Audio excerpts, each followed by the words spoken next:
तो बच्चों, आज की इस वीडियो में हम पढ़ेंगे कक्षा 9 का पाठ 6, जिसका नाम है उत्तक। और भाग 1 पढ़ेंगे उसका। एक भाग में हम उसके पादप उत्तकों के बारे में बात करेंगे। तो पादप उत्तक, सबसे पहले तो हम ये देखेंगे उत्तक होते क्या हैं। पिछली वीडियो में जब हमने पाठ किया था जीवन की मौलिक इकाई कोशिका का, तो हमने कहा था कि कोशिका जो है वो जीवन की मौलिक इकाई है। तो कोशिकाओं के मिलने से ही उत्तक का निर्माण होता है। मतलब जब एक तरह की या एक से अलग प्रकार की अनेक कोशिकाएं आपस में मिलती हैं तो वह एक उत्तक का निर्माण करती है और फिर उन उत्तकों से हमारा अंग बनता है। तो एक ही प्रकार की संरचना और कार्य करने वाली कोशिकाओं के समूह को उत्तक कहते हैं। अब पौधे जो होते हैं वो स्थिर होते हैं, वो गति नहीं करते, लेकिन उनमें क्या होता है, वृद्धि होती है। तो उनमें जो ज़्यादातर उत्तक होते हैं वो सहारा देने वाले ही होते हैं और अधिकांश उत्तक पौधों में मृत होते हैं। लेकिन जंतुओं में जो उत्तक होते हैं वो जीवित होते हैं।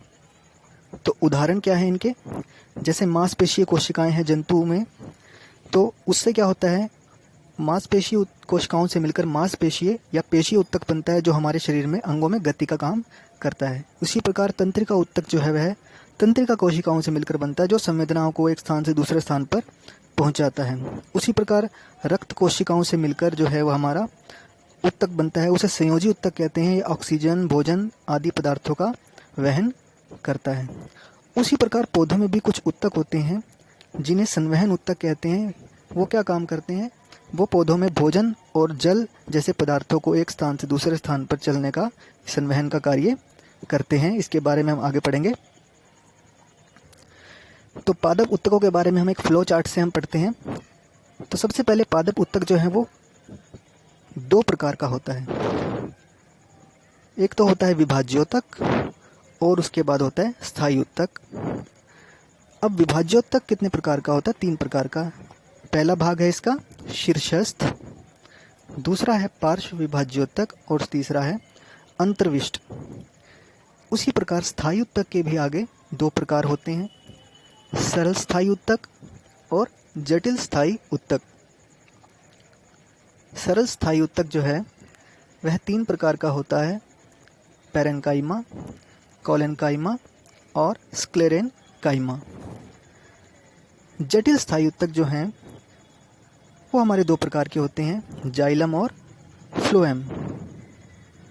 तो ये फ्लो चार्ट आपको पादप उत्तकों के विभिन्न प्रकार को याद रखने में मदद करेगा। आप इसे प्रैक्टिस कर सकते हैं। तो सबसे पहले हम विभाज्योत्तक के बारे में पढ़ते हैं। पौधे की वृद्धि केवल उनके कुछ निश्चित व विशेष भागों में ही होती है। जैसे कि हमने पहले भी कहा था, पौधों में गति नहीं होती, उनमें सिर्फ वृद्धि होती है और वो विभाज्योत्तक के कारण होती है। विभाज्योत्तक मतलब विभाजित होने वाले उत्तक। तो ये उत्तक जो होते हैं पौधे के भागों में, वृद्धि वाले भागों में स्थित होते हैं और इन उत्तकों को विभाज्योत्तक कहा जाता है। अब विभाज्योत्तक जो है वो 3 प्रकार के होते हैं, शीर्षस्थ, पार्श्व और अंतर्विष्ट। अब इन तीनों में हम अंतर पढ़ेंगे।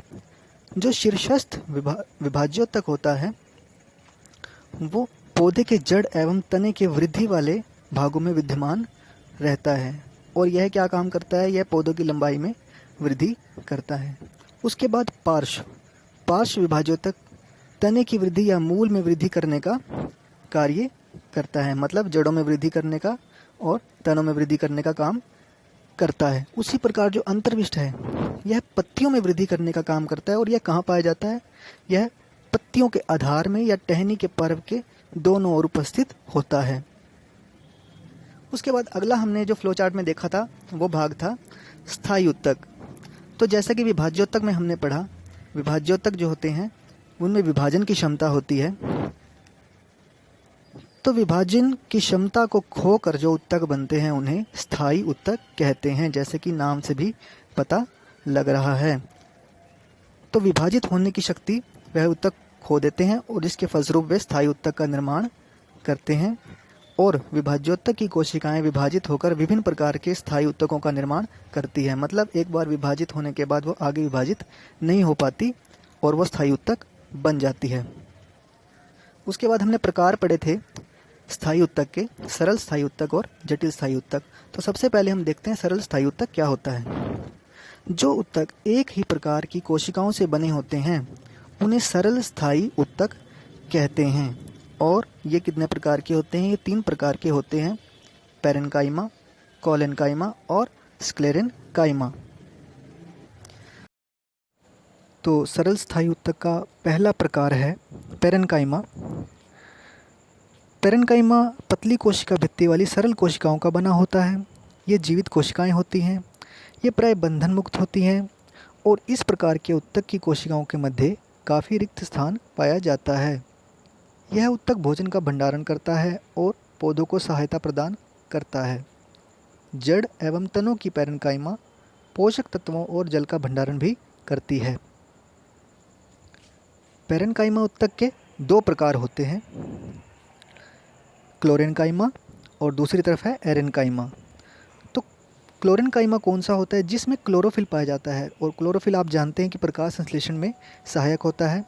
तो जिस पैरेन्काइमा में क्लोरोफिल पाया जाता है उसे क्लोरेन्काइमा कहते हैं।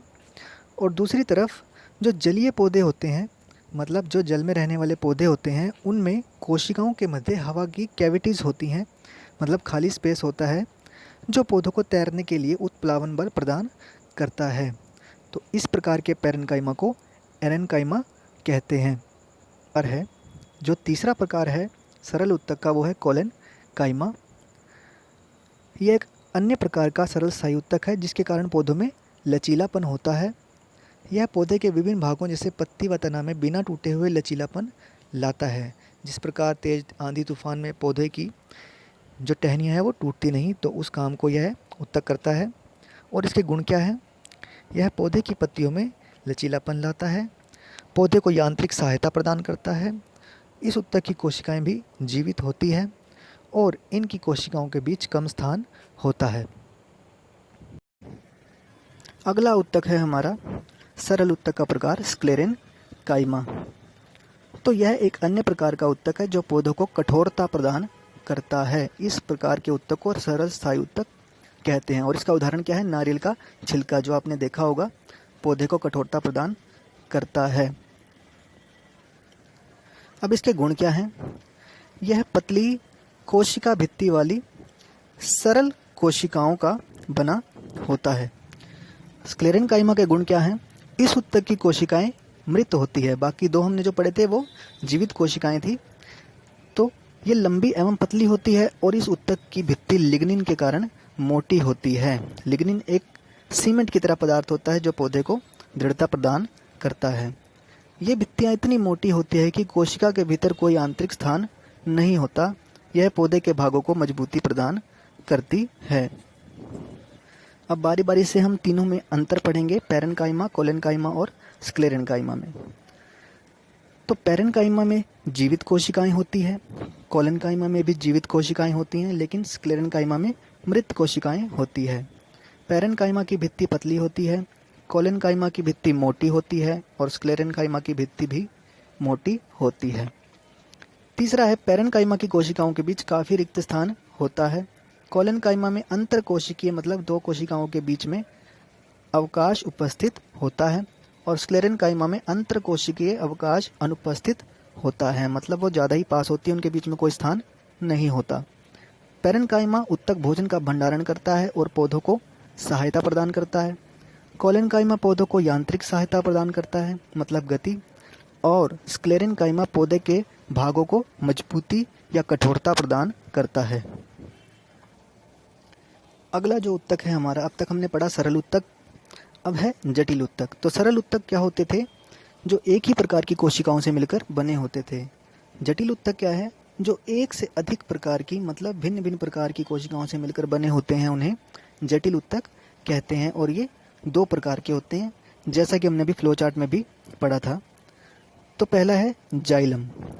जाइलम एक संवहन उत्तक है, मतलब यह संवहन का कार्य करता है। संवहन का मतलब होता है एक स्थान से दूसरे स्थान पर पदार्थों को ले जाना, और यह संवहन बंडल का निर्माण करता है। जाइलम के 4 भाग होते हैं, जाइलम ट्रैकिड्स, वाहिनिका, जाइलम पैरेन्काइमा वाहिका और जाइलम फाइबर, या फिर इसको जाइलम रेशा भी बोलते हैं। तो जाइलम का कार्य क्या है? जाइलम जल तथा खनिज लवण पौधों की पत्तियों तक पहुंचाने का कार्य करता है। आप इसे जा से भी याद रख सकते हैं, जा से जाइलम और जा से जल। अगला जो उत्तक है वह है फ्लोएम। यह भी एक संवहन उत्तक है और यह भी संवहन बंडल का निर्माण करता है जाइलम के साथ मिलकर। इसके भी 4 घटक होते हैं: जालनी नलिका, साथी कोशिका, फ्लोएम पैरेन्काइमा और फ्लोएम रेशा। और पौधे के पत्तियों से वृद्धि वाले भाग और संग्रहण वाले अंगों तक भोजन और पोषक तत्व जैसे शर्करा मतलब ग्लूकोज और एमिनो अम्ल का वहन होता है। जाइलम फ्लोएम के साथ मिलकर संवहन बंडल का निर्माण करता है। तो फ्लोएम का कार्य क्या है? फ्लोएम पौधों की पत्तियों द्वारा तैयार भोजन को पौधे के सभी भागों तक पहुंचाता है। मतलब जाइलम तो जड़ों से जल और खनिज लवण को पत्तियों तक पहुंचा देता है, और जब पत्तियां प्रकाश संश्लेषण से भोजन तैयार कर देती हैं तो फ्लोएम उन्हें उस तैयार भोजन को पौधे के सभी भागों तक पहुंचा देता है। तो ये था हमारे इस पाठ का पहला भाग, जिसमें हम सिर्फ पादप उत्तकों के बारे में पढ़ा। तो आपको समझ में आ गया होगा, बहुत ही आसान शब्दों में था। तो अगर आपको ये वीडियो पसंद आया तो आप इस चैनल को ज़्यादा से ज़्यादा सब्सक्राइब कीजिए और लाइक कीजिए। इसके अगले भाग जंतु उत्तकों को देखने के लिए इस चैनल को सब्सक्राइब भी कीजिए। ऐसे ही और वीडियो के लिए लाइक कीजिए, सब्सक्राइब कीजिए और साथ में ही घंटी के बटन को भी दबाएं।